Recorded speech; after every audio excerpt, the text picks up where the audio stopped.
Welcome to சாகுல்ஸ் kitchen. இன்னைக்கு நம்ம ரகசிய மசாலாவை பயன்படுத்தி எப்படி ரோட்டு கடை சால்னா தண்ணி சால்னா வைக்கலான்ட்டு வாங்க பார்க்கலாம்.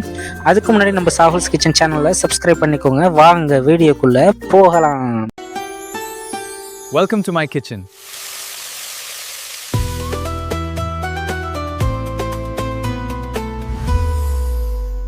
எம்டி ரோட்டு கடை சால்னா வைக்க தேவையான பொருட்கள் என்னென்னு பார்க்கலாம். அதுக்கு வெங்காயம், 4 பச்சை மிளகா, ரகசிய மசாலா 2 டீஸ்பூன் ஜீரகத்தூள், 1 டீஸ்பூன் மிளகுத்தூள், 4 பட்டை, 4 கிராம்பு, 3 ஏலக்காய், தேவையான அளவு கடலெண்ணெய், 2 டீஸ்பூன் இஞ்சி பூண்டு விழுது, 2 டீஸ்பூன் மல்லித்தூள், 1 டீஸ்பூன் மிளகாத்தூள், நறுக்கி வச்ச தக்காளி 2, தேங்காய் அரை மூடி நல்லா நைஸாக அரைச்சி வச்சுருக்கோம், 1 கைப்பிடி கொத்தமல்லி புதினா, தேவையான அளவு உப்பு, 4 முந்திரி, 1 டீஸ்பூன் கசகசை நல்லா ஊற வச்சு அதையும் தேங்காயோட சேர்த்து அரைச்சிக்கலாம்.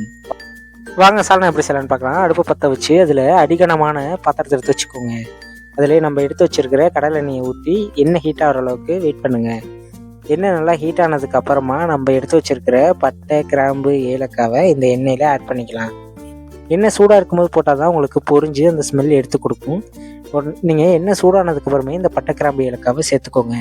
பட்டை, கிராம்பு, ஏலக்காய் நல்லா பொரிஞ்சதுக்கப்புறம் நமக்கு தேவையான 3 பச்சை மிளகாயை முழுசாக கீராமல் அப்படியே சேர்த்துக்கோங்க. அது ஏன்னா அப்போ தான் நம்மளோட அந்த காட்டம் நல்லா சால்னால இறங்கும்.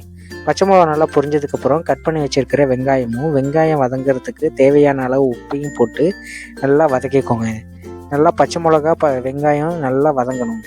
நல்லா பொன்னிறமாக வர அளவுக்கு வதக்கிக்கோங்க. இந்த இடத்துல நீங்கள் அடுப்பை மீடியம் ஃப்ளேம்லேயே வச்சு செய்யுங்க. அப்போ தான் உங்களுக்கு வெங்காயம் நல்லா வதங்கி வரும். ஹை ஃப்ளேமில் வச்சிங்கன்னா வெங்காயம் கருகிரும், வதங்காது. ஸோ மீடியம் ஃப்ளேமில் வச்சு வதக்குங்க. வெங்காயம் நல்லா கோல்டன் ப்ரௌனில் நல்லா வதங்குற அளவுக்கு வதக்கிக்கோங்க. வெங்காயம் நல்லா வதங்கிருச்சு. இப்போ நம்ம அரைச்சி வச்சுருக்கிற ஃப்ரெஷ்ஷான இஞ்சி பூண்டு பேஸ்ட் அதை இப்போ நம்ம ஆட் பண்ணிக்கலாம்.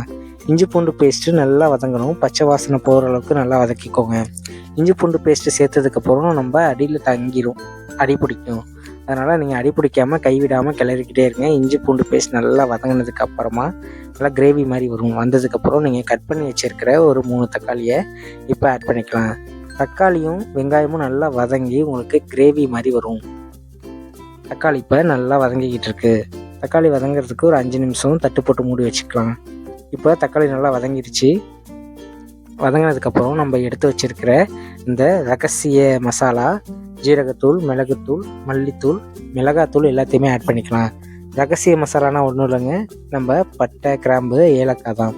அதை நம்ம ரேஷியோ பார்த்து, அதாவது 10 கிராம் பட்டை, 5 கிராம் ஏலக்காய், 5 கிராம் கிராம்பு, இது 3த்தையும் நல்லா மிக்சியில் அரைச்சி அதுலேருந்து நம்ம 1 டீஸ்பூன் மட்டும் சேர்த்துக்கலாம். அதுதான் இந்த குருமாவோட ஹீரோ. அதாவது குருமா சால்னா எல்லாம் ஒன்று தான். இப்போ நம்ம கட் பண்ணி வச்சுருக்க புதினா கொத்தமல்லியை ஆட் பண்ணிக்கலாம். புதினா கொத்தமல்லியை ஆட் பண்ணி நல்லா பச்சை வாசனை போகிற அளவுக்கு மசாலா வதக்கிக்கோங்க. மசாலா நல்லா வறுத்ததுக்கப்புறம் நம்ம தேவையான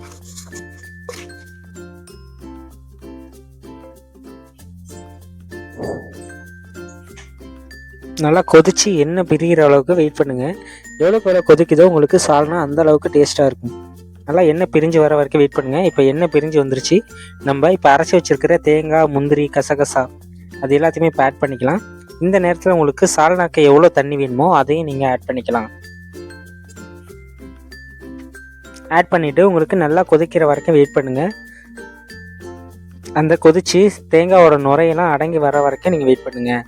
தேங்காயோட நுரை அடங்கி நல்லா கொதித்து எண்ணெய் பிரிஞ்சு வந்ததுக்கப்புறம் உங்களுக்கு சால்னா தயாராகிடும். இந்த சால்னாவை நீங்கள் ஒரு வாட்டி உங்கள் வீட்டில் ட்ரை பண்ணி பாருங்கள். அடுத்தடுத்த வாட்டி கேட்பாங்க. இந்த இடத்துல உங்களுக்கு தேவைப்பட்டால் லெமன் புழிஞ்சு ஊற்றிக்கலாம். இது ஆப்ஷனல் தான். எங்கள் வீட்டில் புளிப்பு கேட்பாங்க, அதனால் நாங்கள் லெமன் புழிஞ்சு ஊற்றிருக்கோம். உங்களுக்கு தேவைன்னா நீங்கள் லெமன் ஊற்றிக்கலாம், இல்லைனா இந்த ஸ்டெப்பை ஸ்கிப் பண்ணிக்கலாம். இப்போ நல்லா சால்னா நுரைக்க கொதித்து வருது. இந்த நுரை அடங்கி நல்லா தண்ணியாக கொதித்து எண்ணெய் பிரிஞ்சு வர வரைக்கும் வெயிட் பண்ணுங்கள். இந்த சால்னாவை நீங்கள் பரோட்டா, சப்பாத்தி, இட்லி, தோசை எல்லாத்துக்குமே யூஸ் பண்ணலாம். செம்ம டேஸ்ட்டாக இருந்துச்சு. இப்போ சால்னா நல்லா கொதித்து எண்ணெய் பிரிஞ்சு வந்துருச்சு. இந்த இடத்துல நீங்கள் கொத்தமல்லி போட்டு இறக்கிக்கலாம். நான் இப்போ கொத்தமல்லி போடலை, அதனால் நீங்கள் வேணால் போட்டுக்கலாம். பாருங்கள் சால்னா எவ்வளோ சூப்பராக இருக்குன்ட்டு.